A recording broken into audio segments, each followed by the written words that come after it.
Good morning, grade 8. Now, another video. Oops, let me adjust my lighting. Okay, because the light is reflecting on the whiteboard. Anyway, another video about, this time, simplifying complex fraction. So just remember this, that always remember this fraction bar could mean division, right? So meaning the whole of numerator is divided by the whole of denominator. And remember the rule, when we divide fraction, we multiply the numerator by the reciprocal of the denominator. Remember that? So let me illustrate.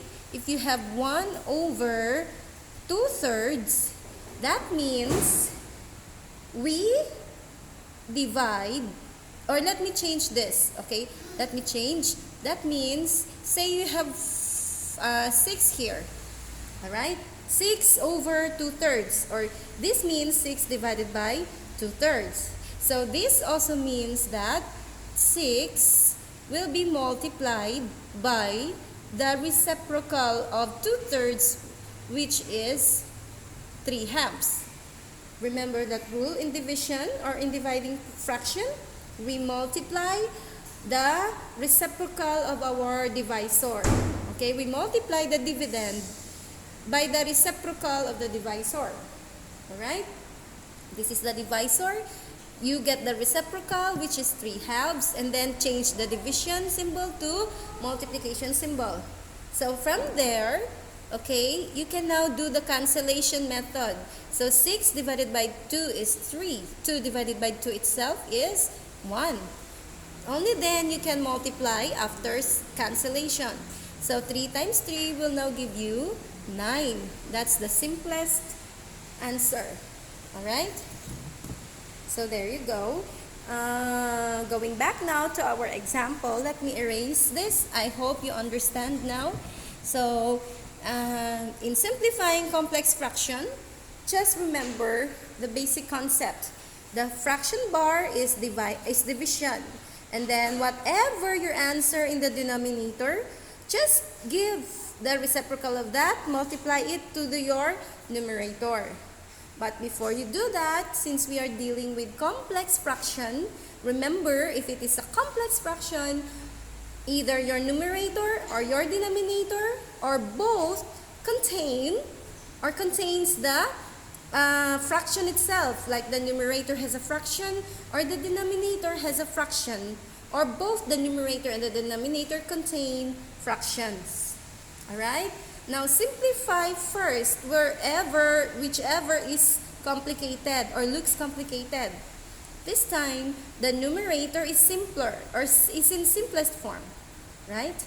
And the denominator has fractions, right? 1 plus the fraction which has a denominator that contains fraction. Right? Now work on the part that is complicated. So what will you do? Copy your numerator because it's just 1, and then copy the 1. Work on your fraction. So this fraction has another fraction. So work on the denominator that contains fraction. So what will you do with this? Copy,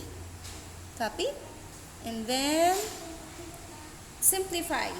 So what does it tell us to do?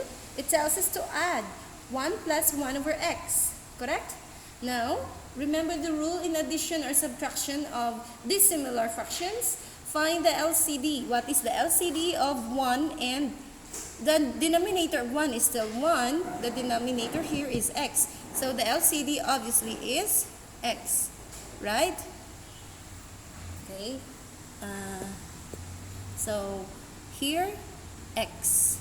And then divide. So x divided by 1 is x times 1 is 1x or x. Alright? X divided by x equals 1 times 1 is 1. Copy. There you go. Remember, divide, multiply. Alright? So x divided by the denominator 1 here is x times 1 is 1x or x X divided by x is 1 times 1 is 1. Now, does the denominator look simpler now? This one looks simpler than this, right? It contains one denominator or one fraction alone. Now, from here, simplify this. What will you do? Copy that one first. Copy 1 over, copy this, and simplify or get the reciprocal or simplify this one. 1 over x plus 1 over x. Now, this is one fraction alone. Alright? Now, what will you do? This is division. This means 1 divided by, right? 1 divided by this. So, let's multiply instead and get the reciprocal, which is just x over x plus 1. Right? Move this in the numerator. Move this numerator in the denominator. And multiplying, of course, since you are multiplying by 1, the answer is the fraction itself. Right? So, the answer is just x over x plus 1. Right? And then copy. So, this one we are here now. Copy the numerator. Copy. Copy. Now, the answer to this in simplest form is x over x plus 1. Now, is our complex fraction getting simpler and simpler? Yes. Now, we only have one denominator with another fraction in it, right? So, this one, copy again, the one in the numerator. This time, you get the LCD of these two. Obviously, it's x plus 1 because we're dealing with 1, right? So, the LCD is x plus 1, fraction bar. This divided by 1 is this itself. So, times 1 is still this. So, copy x plus 1 plus the addition symbol. Right?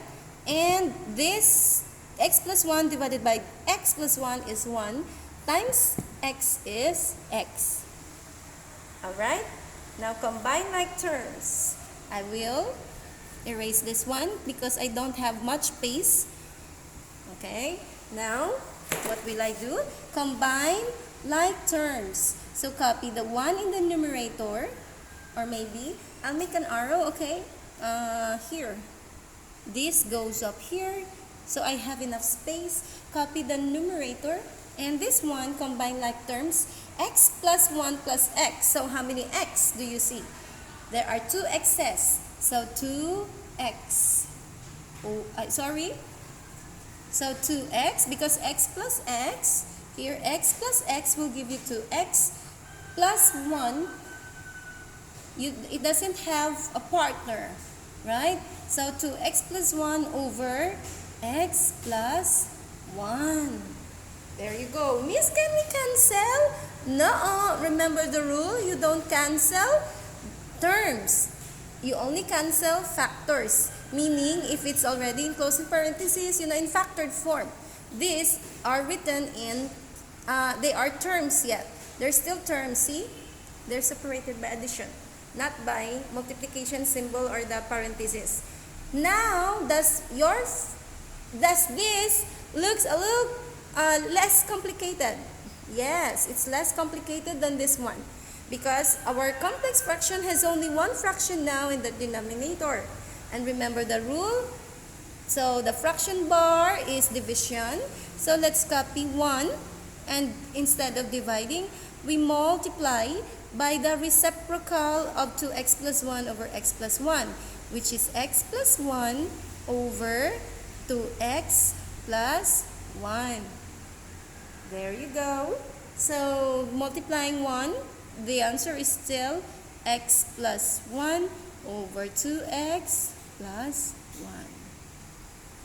Okay, there's nothing more to factor. Nothing can be cancelled. Alright? Thank you.